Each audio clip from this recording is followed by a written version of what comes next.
Data we have, it still seems to be rare that an asymptomatic person actually transmits onward to a secondary individual.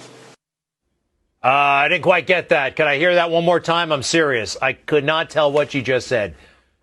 From the data we have, it still seems to be rare that an asymptomatic person actually transmits onward to a secondary individual. Still didn't quite get that, but Dr. Samadi went to medical school. He's been listening to doctors all of his life. Doctor, I believe the headline from the World Health Organization is asymptomatic people are not infectious. They're not going to spread the disease. Is that what the WHO is saying? Yes, that's correct, Greg. Look, you and I have been going at this since February of this year. We've covered more than hundreds of these segments on Newsmax TV.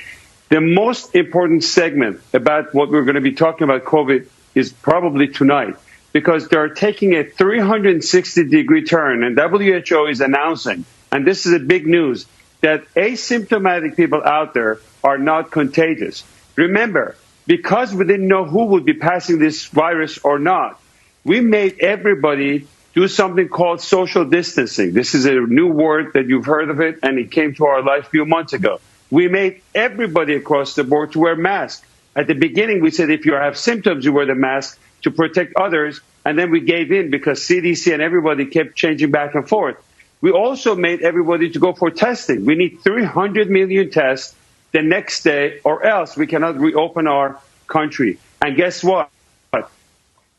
This thing is very important. It's a breaking news that if you are not symptomatic and you don't have any symptoms of fever, chills, shortness of breath, or any of those symptoms we've spoken about, the risk of passing it on to other people and being contagious is very rare.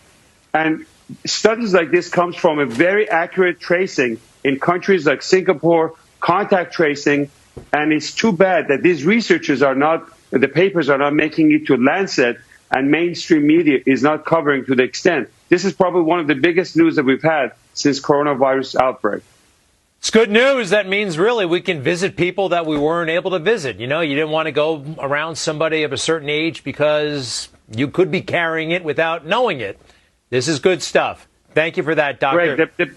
The big thing is that the panic and hysteria is out the door. We can reopen our America.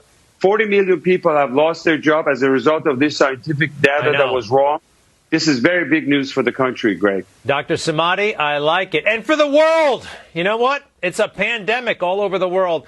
Dr. Samadi, hopefully the future Surgeon General of the United States of America. I'm trying to make that happen. I think he'd be great down there. After this guy gets done, he's pretty good too. But you're great. Dr. Samadi, thank you very much.